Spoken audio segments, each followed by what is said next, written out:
for the victory lap, though. All right, what is going on, everybody? Thank you so much for joining yours truly, Ryan Caligiuri, on this week's episode of the Cut the Crap Show, where every week I'm reading a book, condensing that book down to its core golden nuggets. I'm bringing the author on the show. Sometimes I'm going to get back to that. I know I haven't done it recently because I just didn't really want to talk to an author. I want to do it myself. But every single week I'm just trying to save you time, bring you information that can spark change in your life, and I'm helping you build resilience, and I'm helping you create your 8 every single day. So I've been out of commission the past little while, and you're probably wondering what the heck happened. If you follow me on Instagram, you saw my post. You know that I was not doing too well, was a little bit sick, and I wasn't fighting one thing. Wasn't fighting 2 things, but 3 different things at once. You know, it was, kick my butt. You know, a little case of strep, little case of, never heard about this until this week, Coxsackie pharyngitis. Yeah, I had no idea what that was.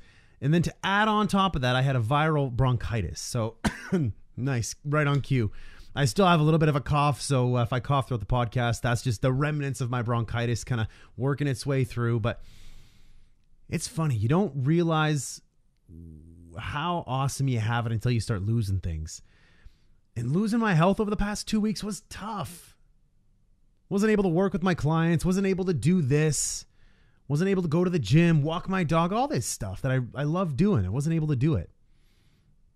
And so I was talking about this week with my friends, and gratitude is one of those very trite things where everyone says, oh, you just have to be grateful for something. If you're feeling down, be grateful. Gratitude, it's so important. And we hear everyone say that all the time, but to actually internalize it and truly feel grateful, it's really tough. And so this week I really was grateful for my health. And I'm grateful that it's coming back. I'm grateful that I can get back to doing the things that I want to do, helping people create their 8th, going out there talking, creating videos like this. That's what I love to do. And so now I have this renewed sense of energy coming back to me. And so now I'm just really happy. You know, I'm able to create my own 8. I hope that cough doesn't continue because that's going to be really annoying. But in any case, I'm back and just super happy to be here and recording this again. It's really funny. So this week, I don't know if any of you have seen this yet, but I just recently got together with 5 very close friends of mine. James, Steve, Sean, Arlen, and Enrico.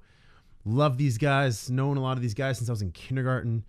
And we always have such amazing discussions, great discussions. Discussions about mental health, discussions about depression, anxiety, optimizing our lives, trying to extract the best performance out of us. We push each other every day.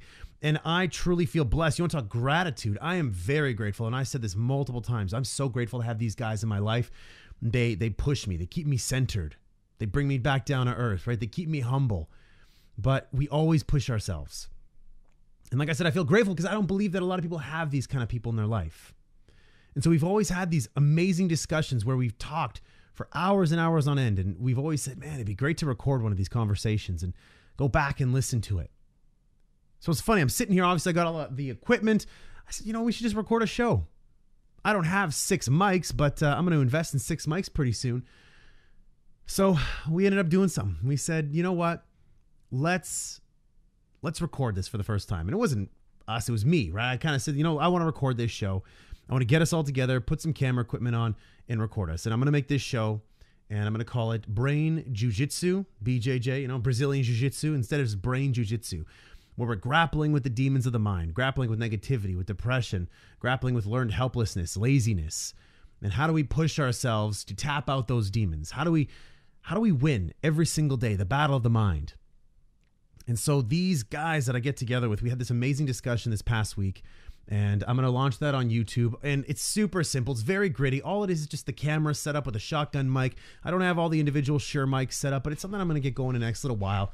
But invest in some equipment, invest in a studio, put it together, and really formalize this. But this is just something we've always done. We've always had these great conversations. So it's something I want to get out there and share with you. If you don't have people in your life who are pushing you, if you don't have people in your life who are giving you a different perspective, maybe my friends and I can do that for you. All right, it's a longer show, about an hour and a half. I'm going to launch a podcast maybe in a couple months. Once I start doing some of the videos, I'm going to put it up on YouTube. You can watch them on YouTube, and you can see a different side of me as well. Me when I hang out with my buddies. So I'm very, very excited to launch that, and I hope that you're excited to watch it. I'm sure it's going to be easier for you to listen to it, so don't worry. I'm going to get it up on iTunes and Spotify and all that stuff, probably closer to maybe July, August time frame. But I want to get a few in the kitty first. And so if you really want to catch it before I launch it there, you can go on YouTube and watch it. But it was a lot of fun, having a lot of fun this past little while. I'm going to relaunch CY8 Daily. I'm going to put less effort into the editing and just put my thoughts on there and launch it, because I've been neglecting my Instagram, neglecting LinkedIn, and I really want to get back to doing that. Hey, bronchitis. There we go. All right. I don't want to keep coughing through this thing, so I want to kick this off. All I can say is I'm just grateful to be back, grateful to have my enthusiasm back, my energy back, and we're going to break into this week's episode, which is a tough topic. Heartbreak. Heartbreak's something a lot of us face, right? Heartbreak over a lost relative, a lost pet. Heartbreak, you broke up with your boyfriend, your girlfriend, divorce, you got dumped. So many different things. And heartbreak is very serious, right? Matters of the heart should not be taken lightly. When you're talking matters of the heart, we're talking create your 8. You could be sitting at an 8, and all of a sudden, an old memory of an old spouse or an old boyfriend or an old girlfriend or an old pet or an old relative can bring you from an 8 immediately down to like a 2. I've seen it and I felt it. It's not fun. So in my search for books and wanting to share information with you, I want to find books that deal with real problems that we all face on a regular basis. And hopefully there's some stimulus in there that can help us get through. So this week's book is called How to Fix a Broken Heart, Help for the Heartbroken by Guy Winch. I'm just drinking like a horse. Oh my God. Anyways, sorry about that. So this week's episode, it's all about heartbreak. And if you have gone through heartbreak, if you're going through heartbreak right now or know somebody who's gone through heartbreak, this might be a good episode for them.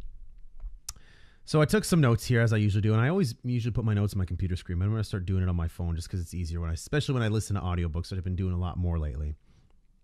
So golden nugget number 1, we internalize society's unrealistic expectations about getting over heartbreak. So when you go through a divorce, for example, or you lose a very close relative, for the most part, society understands that. They understand the pain that you're going through. Why? Because you were married and now you're not. You had somebody in your life before and now you don't. People understand that. But the difficulty comes in when maybe you were dating a boyfriend or a girlfriend, or you lose a pet, for example. Society doesn't necessarily, well, except for dog lovers and very close friends, or cat lovers or bird lovers, whatever it is, pet lovers, we don't look at it the same. Right? You got like divorce, and you got death of a family member or a close friend up here. Then you got like the loss of a pet and breaking up with a boyfriend and girlfriend, whatever, get over it. And sometimes people can be very insensitive about that. And so what Guy says in this book is that we internalize that. And we believe that, it's not that big of a deal. Breaking up with a boyfriend, girlfriend, losing a pet. And when we think that, when society shows us that that's not important, it makes healing much harder on us. So take, for example, the author Guy was talking to one of his patients, and one of his patients lost a pet. And the pet's name was Rover. The individual's name was Ben. So Ben lost Rover, and Rover was his best friend. When he started getting sick, he was taking him to the vet. He was calling in sick to spend time with his dog. And when his dog finally passed away, he took it hard. Right? He called in sick from work, and his boss was angry and saying, "What are you calling in sick from work for? It's just a dog. What are you doing? Get over it. Man up." And it's that kind of stuff, that kind of insensitivity that makes it hard for somebody to heal, because they're not given permission to heal. They don't feel it's okay to be feeling the way they feel. And so I thought that was really important, especially when you're breaking up with a boyfriend or girlfriend. Some people can be insensitive, say, it's okay, don't worry about it. There's plenty of other fish in the sea. And you think that you're doing good by offering advice like that, but you're not, because you're not allowing people to grieve. You're not allowing people to feel sad. You're not allowing people to cry. People need to have that period of time to grieve. And I understand that, because I used to be that person where I used to say, get over it. It's okay. It's insensitive of me to do that. Very insensitive.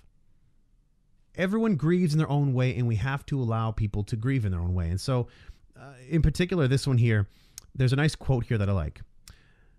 People's lack of understanding for us when we're going through turmoil is bad for us. It makes us internalize their insensitivity. And that means we start judging and shaming ourselves for feeling the way that we do. You see?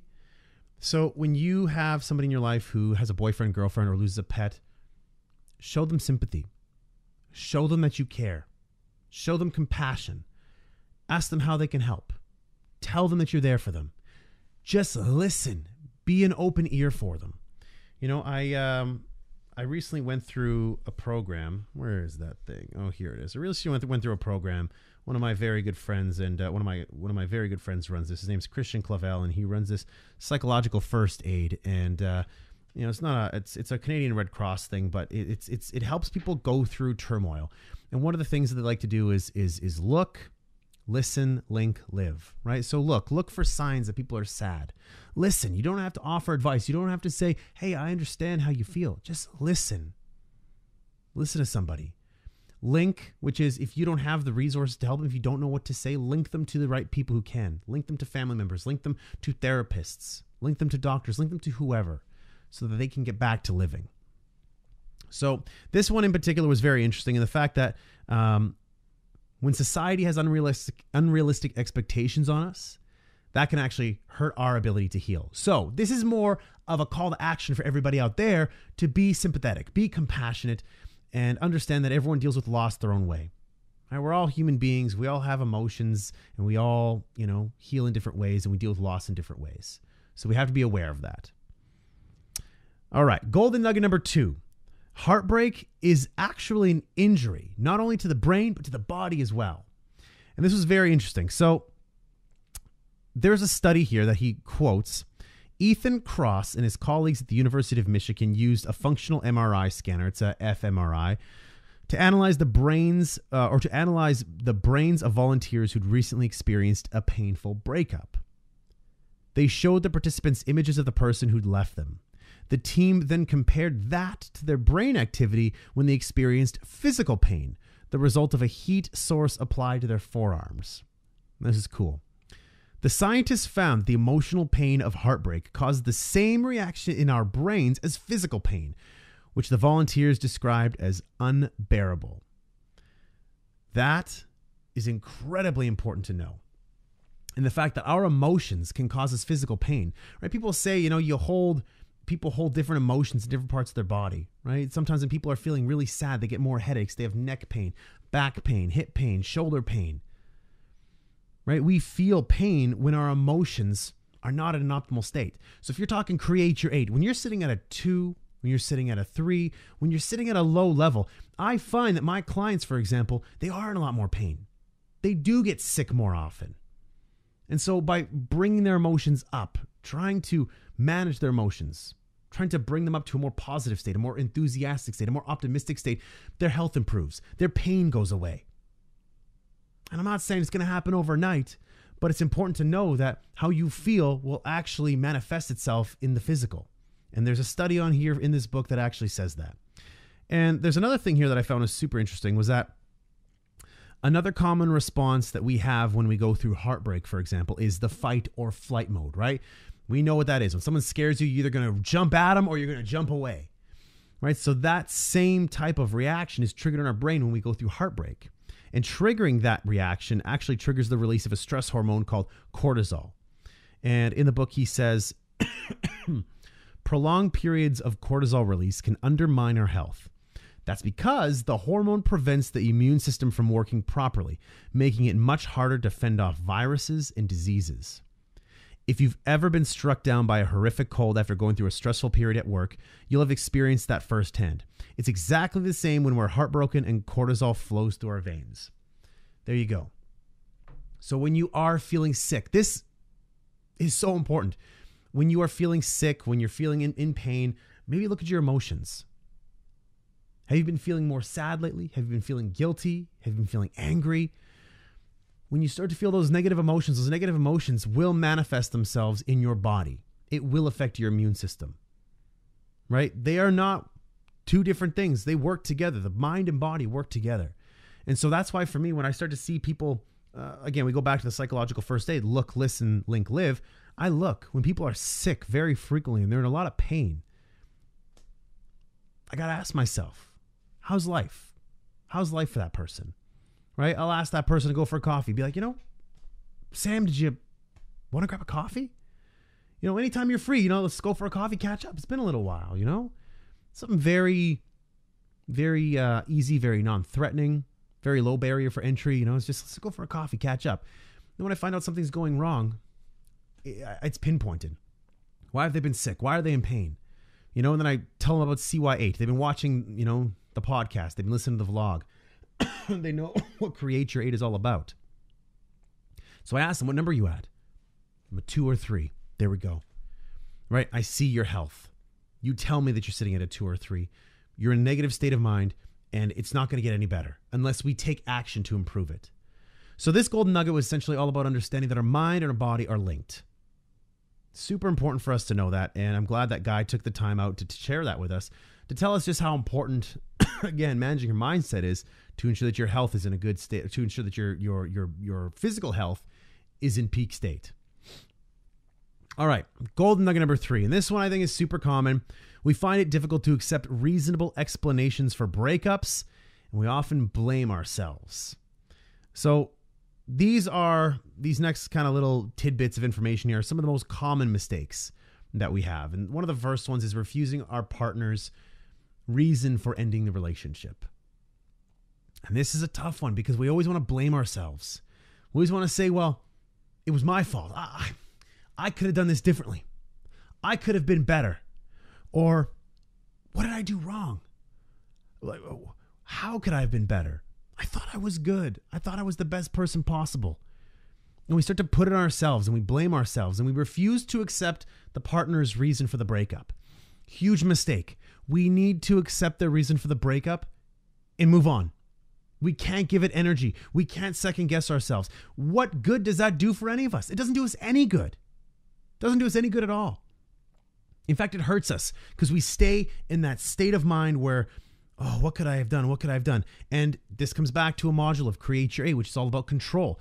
When you give up control, you lose resilience. When you give up control, you move down your CY8 level.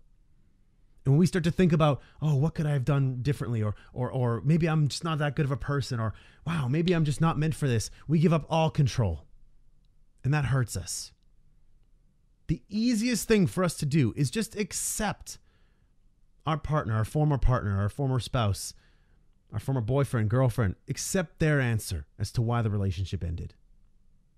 And move on. And you might say, Ryan, it's too easy. It's too easy to say that. And yeah, it is easy to say that. So why don't you just believe that? You say, I can't believe that. I won't accept that answer. Then you know you got a tough road ahead. You have to accept their answer and move ahead. What good is it dwelling on something you can't control anymore? What are you going to do? You're going to stalk them, find them, and say, what's the real reason you broke up with me? What good is that going to do? How is that helping you? That's putting you in a more negative state of mind. It's feeding the sadness. Your demons inside your head want you to do that. Don't do that. It's not good for you. So the advice that guy shares with us is, well, first off, he says, we always think there's some deeper explanation. So we keep digging. We hope to unravel this terrible mystery, and that prolongs our pain and postpones the recovery process. So what Guy says is when we feel it, we have to just accept it. And it's pretty simple advice, but that's kind of all it comes down to, is just accept and move on. And I know it's tough because we're emotional beings, but there's no other way to put it. That's just the way he says it. So I don't know if there's another way out there. If someone's gone through a breakup and they found a better way, then let me know. But we'll kind of go through different ways later on, different techniques that will actually help you, especially if you're going through a breakup. So there is a second mistake that he calls assuming that the breakup, or actually no, that's a different one.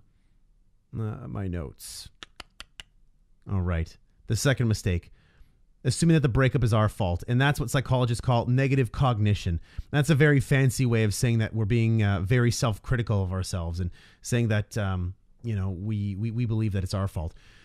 Don't put it on yourself, right? It takes two to tango. There's two people in a relationship. Sometimes it's not a match. And despite the fact that maybe you were together for a long time, maybe the fact that you had great times together, when it comes to an end, you have to accept it and don't blame yourself. You're a great person. Chances are you're a beautiful person. And you might be perfect the way you are. And there's somebody out there who will love you for who you are. I'm telling you that right now. And you have to believe that. And you can't blame yourself, because that leads you down this negative spiral that's not going to help you. Blaming yourself and saying, oh, you know what, I'm a worthless person, or I'm not meant to be in a relationship, I'm not supposed to be happy, or, you know, maybe I'm just not this person, or maybe I'm not this, or not this, not this, and I'm not attractive enough, I'm not good enough, I'm not smart enough, I'm not social enough, I'm not charismatic enough, I'm not stylish enough, I don't know. You can think of a million things. But what good does that do you? Nothing. It brings you down so many notches. So instead, you have to look at yourself as, well, we're going to move on to the next golden nugget, but you can't blame yourself. The next golden nugget here, which is super important, is all about compassion. And this one here is something I had a tough time understanding. Self-compassion. I actually had to start Googling that a little bit to understand what self-compassion was all about. But the author says here, letting go isn't easy, but it's the first step if we want to recover. To heal ourselves, we have to have self-compassion. That's another way of speeding up the recovery process. This means treating ourselves with kindness rather than blaming and punishing ourselves. This comes down to actually feeding our minds with positive psychology, positive stimulus, surrounding ourselves with people who love us, realizing that we are great, we are beautiful, right? I am great. I am beautiful. I am strong. I am smart. I am ambitious. And someone out there didn't realize that, and that's their loss. And so in the book, he talks to an individual called or named Kathy. And Kathy was breaking up with her boyfriend or husband. I don't remember. His name was Rich. And so Kathy always blamed herself. She always thought that she was the one person who was at fault for the relationship ending. Oh, I could have done this, or I should have done this better, or I could have been this better. In the end, this guy worked with her. He made her realize that, you know, she was a beautiful person and that she was great the way she was. And so what she started to do to start being more self-compassionate was she started to surround herself with positive quotes, things that made her feel strong, right? Things that made her believe that she was the leading lady in her life. And we've talked about this on previous episodes of the show. And so by changing her thought process to saying, you know, I am smart, I am beautiful, I am ambitious, I am the leading lady of my life, this is my comeback story, this isn't a setback, it's a set up. He reframed her story. And again, that's another principle of Create, reframing the story. What does this mean? He helped her realize that this wasn't necessarily something bad for you. This was a growth opportunity for you. It's an opportunity for you to see the beauty that you truly have that maybe you forgot about. It's an opportunity for you to find your confidence. It's an opportunity for you to rebuild yourself as stronger, more confident. And that's exactly what she did. But she only got there when she started to have compassion for herself and started to build herself back up. A really important thing to breaking up with people. When you break up, you have to surround yourself with good people. Surround yourself with family, with friends, colleagues, peers, people who will support you, people who will be there to listen to you, reassure you, just be present with you. It's so key. And being around people who fuel you up will actually help you become more compassionate for yourself. They might make you realize things about you that you didn't know. Right? You might sit down and have a great conversation with somebody and you might walk out of that and say, you know what? I am better than that. I am smarter. I am beautiful. And sometimes I just needed somebody to tell me that. And that's the importance of surrounding yourself with really, really good people. Another thing that Guy talks about here that's really, really important is maybe one of the hardest things to do. Letting go.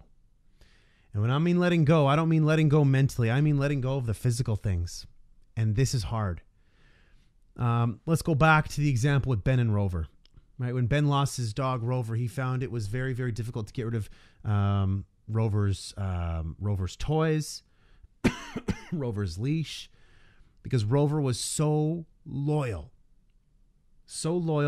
and Ben felt guilty because he figured, well, how am I repaying all that unconditional love and loyalty that Rover gave me by throwing away his stuff? He felt guilty about that. And so when Ben started to work with Guy, he told him that, you know, you did all you could for Rover. You were there for Rover from the very start to the very end, and so you have nothing to feel guilty about.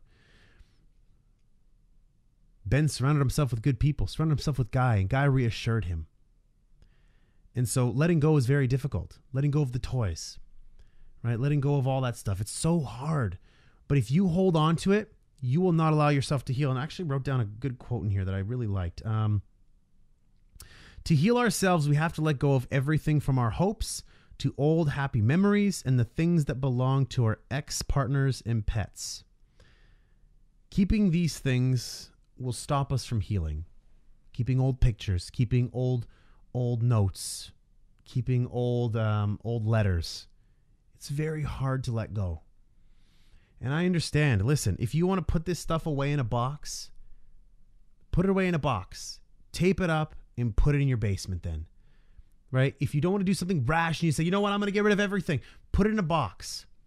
Especially if you're dealing with an ex-partner, put the pictures, put the cards, put everything that you guys shared together, put it in a box and stow it away somewhere deep in your basement, or put it in a crawl space or something. Just get rid of it. You don't have to throw it away, but just out of sight, out of mind.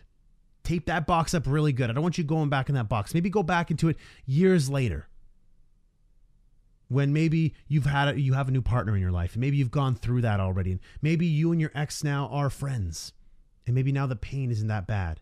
Maybe you guys can go through it together if you have a very respectful, mature breakup.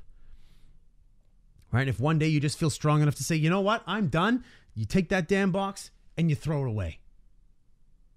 Right? That's my advice. Guy says throw it all away. My advice is maybe don't throw it all away. Maybe just put it in a box and just kind of hide it away. Right? Put a blanket over it, cover it up, and just let it be there. That's my advice.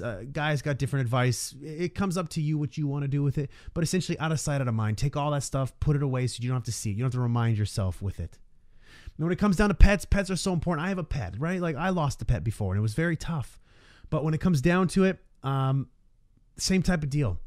Right? You don't have to throw away the bed. You don't have to throw away the toys. Same thing. Put it all in the box. Tape it up. Because you never know. Once the pain goes away, you might bring a new pet into your life. You might bless a new pet, and a pet might bless you. Bring that new pet into your life, and at that point in time, the healing might be better, and you can go crack that box open and create a whole bunch of brand new memories. Right? So this whole idea of throwing stuff away, I'm not really a big fan of throwing stuff away. I'm more of a fan of the out of sight, out of mind kind of philosophies. You can already tell I've said that multiple times already. That's my approach to helping you heal, helping you get through heartbreak. But there's no one way. Everybody grieves differently. So that was essentially the book. That's How to Fix a Broken Heart, Help for the Heartbroken. Some decent takeaways from there. For me, when I dealt with heartbreak, when, different forms of heartbreak, whether losing a family member, breaking up with a girlfriend, losing a pet, losing great friends, all that stuff. The one thing I always found that was really, really helpful for me was, number one, goals. And you might say, come on, Ryan, you're coming back to goals. No, I'm serious. Having stuff to work on, having stuff to busy my mind with, having stuff that put me in a state of anticipation, stuff that got me excited, stuff that made me feel accomplished, helped me heal. Right? Being able to cry and being able to recognize my emotions and just say, it's okay to cry. I will cry, but I will get better. Right? Changing my story from, I'm going to be sad today. I'm going to be sad tomorrow, but I'm going to get over this. And telling myself that I'm going to get over this. I will. Right? It's set up in my mind to say, listen, you're allowed to be weak now. You're allowed to weak, crying is not necessarily weakness, but, for me, that's how I looked at it, right? It's just a very weak state of mind, right? A lot of things got to me. I was very easily irritable. So that's why I say weak. I ended up crying through it, but I also surrounded myself with good people, good friends, family members, right? Create memories with those people, right? Laugh with them, talk with them, be around them, right? Keep the energy high. Make sure I'm playing positive music, upbeat music. I want to keep the energy levels high. I don't like to sit in silence and just sit there in this awkwardness and feel sad for myself. No. I'd put on some upbeat music. I'll put on some Armin van Buuren. I'll put on some, Macklemore or whatever. I'll put on some happy music to get me going. I'll put on, some comedy. I'll put on some Joe Rogan or, Theo Vaughn or Chris D'Elia or, Eddie Murphy, whatever. I'll throw in some comedy. Force a laugh out of me. You got to do what you can to pick yourself up. This comes down to create your 8. When I lost one of my best friends last year, it's so tragic. I'll tell you the story, but I lost one of my best friends last year, and it was very, very hard. It was August of last year, and it's well documented. You can go look it up yourself. It was a murder-suicide, and I knew my friend since I was in grade 7, and he came over my house, the week before he died, and it was very, very hard on me, harder than I thought it was going to be, and still lasts with me today. There's still a lot of things that last me today because of just how shocking it was, and when you see a close friend of yours just pass that quickly, in such a tragic fashion, it's hard. I remember sitting in this exact office. I was sitting on the floor. It's kind of dark, hazy outside. Some forest fires going on in the country, and so it was very hazy outside. So it kind of reflected how I felt inside. And in my heart, I said, "Holy crap! Like, I can't believe how sad I feel." It was shocking to me because I'm such a positive person. And at the time, I just started Create Your 8 and started formalizing it. And I looked at how I was feeling. I was like, man, I'm feeling at like a 2 or a 3. And I felt it at 2 or 3. I'm like, hey, let me try to pick myself back up. And I started to make it a game. And said, how can I pick myself back up? And I'd watch something funny. I'd bring myself back up. I'd forget about it. I'd go up to like a 5. And all of a sudden, that thought comes into my mind, drop me back down. And then I would watch something, listen to something, bring me back up. And then drop me back down. Listen to something, bring me up, put me back down. It was hard. So we say time heals all wounds. I agree with that, but I disagree. It's what you do in that time that heals those wounds. So I believe that if you focus on trying to keep yourself positive, if you focus on surrounding yourself with positive people, positive stimulus, words of encouragement, you combine all of that with time, you will get better. And in that time when I was struggling to figure out how I could get through this, I continuously worked at it. And with that, combining it with time, I healed. Whether you're losing a family member, a pet, it doesn't matter. We're all going to go through heartbreak at some point in time. Every single one of us. So we have to make sure that we're surrounding ourselves with good content, maybe like this, good people, good stimulus. We got to focus on healing, and we have to be patient with ourselves. Right? And, it's funny. Who said that? I forgot what it was. Oh, I know who said that. Get out of here. RuPaul says that. If you can't love yourself, then how the hell are you going to love anyone else, right? So you got to remember this self-compassion thing. Love yourself. If you broke up with somebody or somebody broke up with you, don't hate yourself for it. Don't blame yourself for it. You are not to blame. You are a beautiful person. We all have room to improve. I have room to improve. Everyone has room to improve. So don't think that you're imperfect. Don't think that you're at fault. There might have been things that you could have done better. Guess what? There's a number of things we all can do better. Every single one of us. So don't put it on you. Right? That's kind of my takeaway for today. This is a very hard subject, the broken heart. And it can bring you from an 8 to a 2 just like that. So be patient with yourself. Love yourself. Surround yourself with positivity. If there's anything that even I can do to help, reach out to me on social media. I'd be happy to send you a quick little video or a quick little message, just something maybe to bring you up in a little bit of time. So in any case, that is, again, How to Fix a Broken Heart, Help for the Heartbroken by Guy Winch. I'm glad that I read this book just so we can talk a little bit more about heartbreak because it's something very real and something that affects all of us. But in any case, my friends, like I said, I'm just happy to be back this week. Really, really happy. Go to the YouTube channel, right? Go to the YouTube channel. I don't know what it is. Just type in Ryan Caligiuri on there. You'll see my channel. Subscribe to the channel. Like, comment on the videos on there. You can catch the very first Brain Jiu-Jitsu on there. You can catch the CY8 videos. You can catch the Cut the Crap show on there. I'm going to start back up with the CY8 videos. We're doing Brain Jiu-Jitsu every single week. So I'm just so excited to be launching all this stuff. Such good, exciting, positive stuff that I'm pushing out there. And it gets me really excited. Also, don't forget to connect with me online, LinkedIn, Facebook, Twitter, Instagram, YouTube, subscribe, all that stuff. And do me a favor as well. Share this episode, share the show with people who are close to you in your lives. Tell them about it, and hopefully I can add a little bit more positivity to their life through this show. But in any case, my friends, I hope you have a fantastic, productive, inspired week. I'll catch you back here next week on the Cut the Crap Show. Have an awesome weekend. Ain't no channel for champions and chain no fear. Yep, the champ is here.